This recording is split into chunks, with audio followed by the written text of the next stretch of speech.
Alright, good afternoon everyone, and welcome. This is Twist Gaming coming to you live from Gen Con 2017 in Indianapolis, Indiana. We are here at the 3rd World Studios booth with Steven. How you doing today, Steven? I'm doing all right, Matt.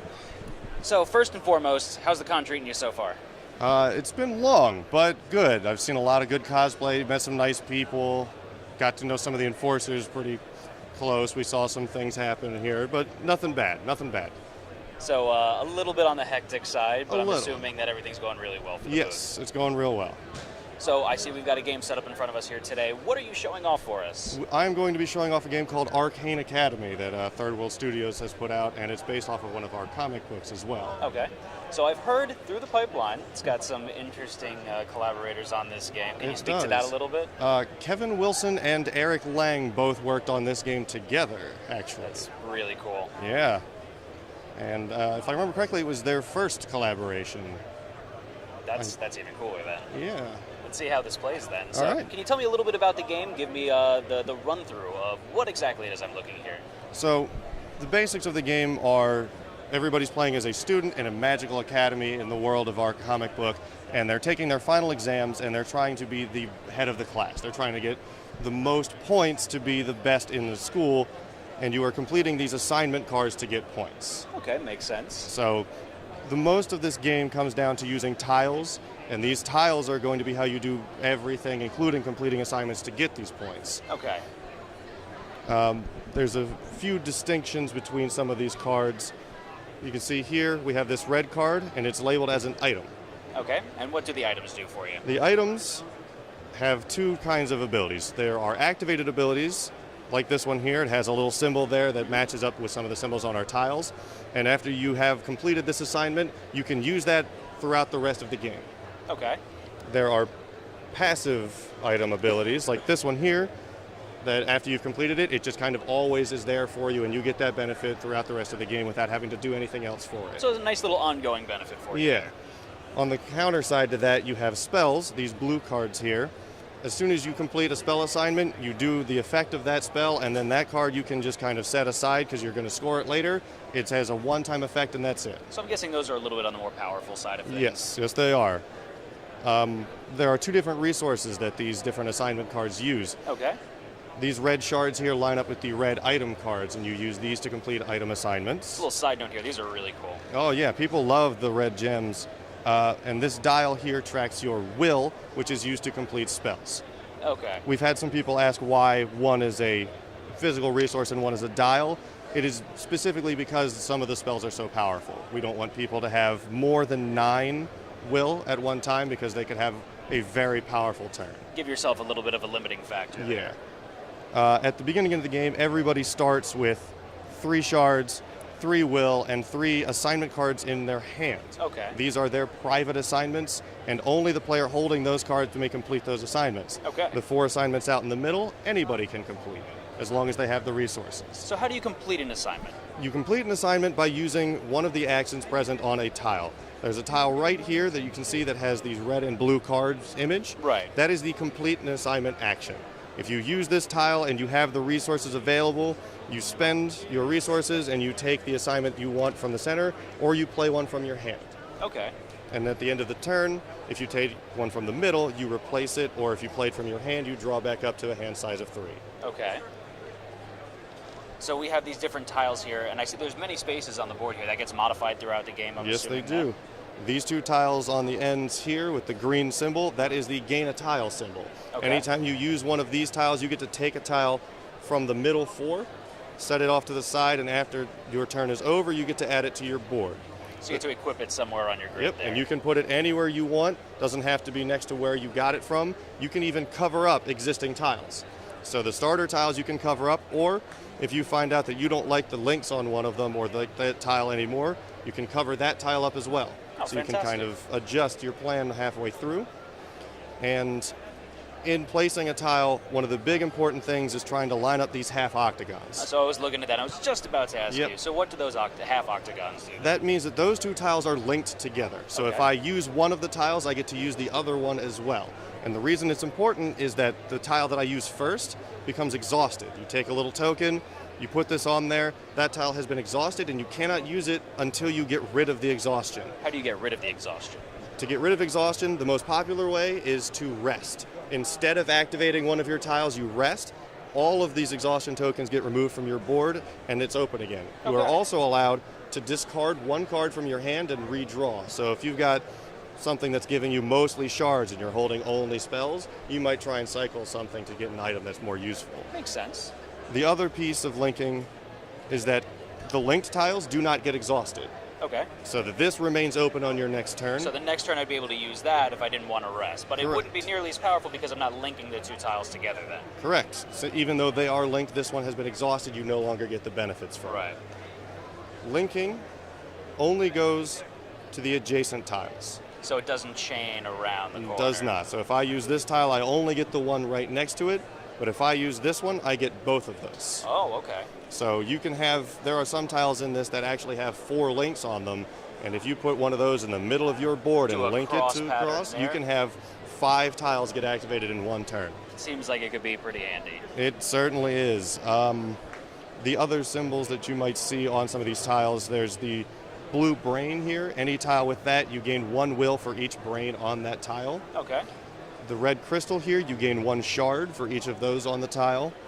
The bar in between means you pick one of those 2 options. Okay, so I don't get to do both. Correct. You are still exhausting the entire tile when you do so, but you only get one of those 2 abilities. Okay, so you always exhaust a tile when you use it, regardless if it's linked or not. Correct. Okay, gotcha. No, sorry.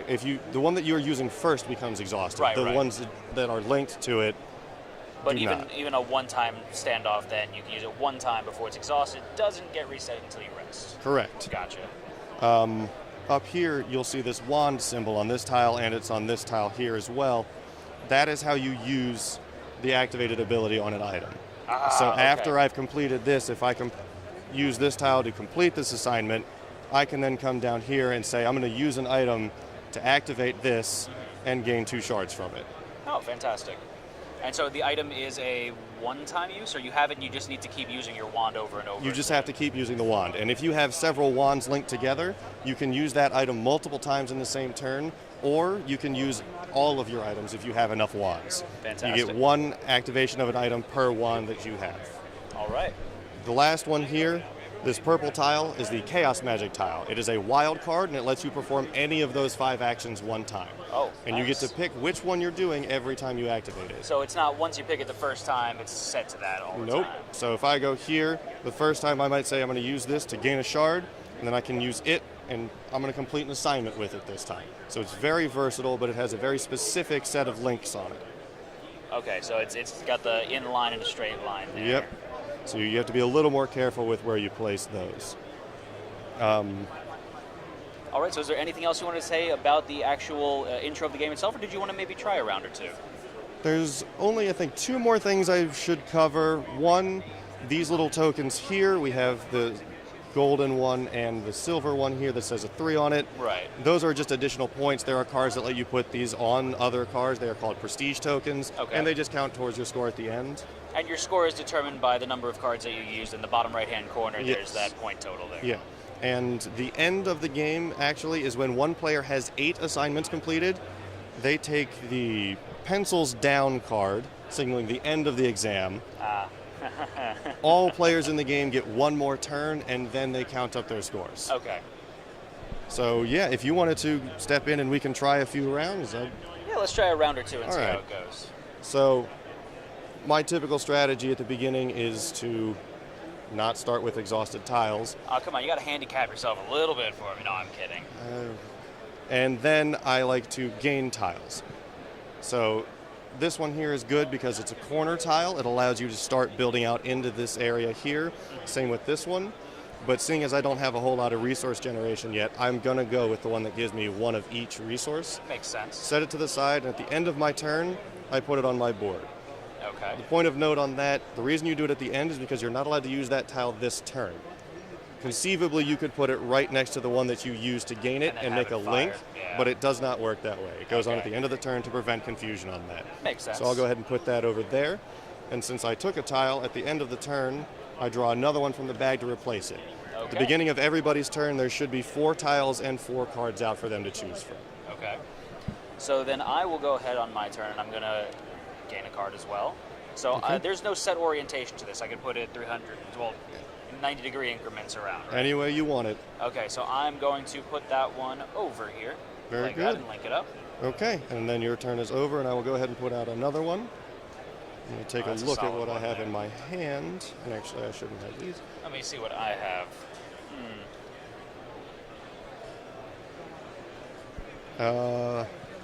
I am going to actually complete an assignment, and I'm going to take this zero-cost energy burst. That is an example of a spell that allows me to remove exhaustion tokens. Okay. So it does not cost me any of my will, so I don't have to change anything on my dial. But because this exhaustion token is on the board already, I get to remove it, and now I have this tile open again. There you go. I have played a card from the middle, so I will redraw and put a new one out there for you. Okay. So let me try one here. I'm just going to gain some, this is will, correct? Yes, it is. So I'm going to gain some will, so that's a double, so I'm going to go up to 5 then? Yep. Okay. And then that's all I can do. You are no, I actually can linked. fire that as well. Yeah. So I link that, and that is going to allow me to pull another tile onto the board. So how about we go for this one right here, and I can put that right there. It's a good choice. I'll put out a new tile. And Chaos. yeah, Chaos has arrived. I am actually very tempted to take one of these chaos magic tiles. So I am going to go here and gain one of each, Okay. and then gain a tile, and I'm going to take this chaos magic tile and put it right here now that my turn is over. All right. And I'll put that out for you. So then I will play this one here. It gives me the ability to play a card from my hand, so I've got Yeah. Invigorate.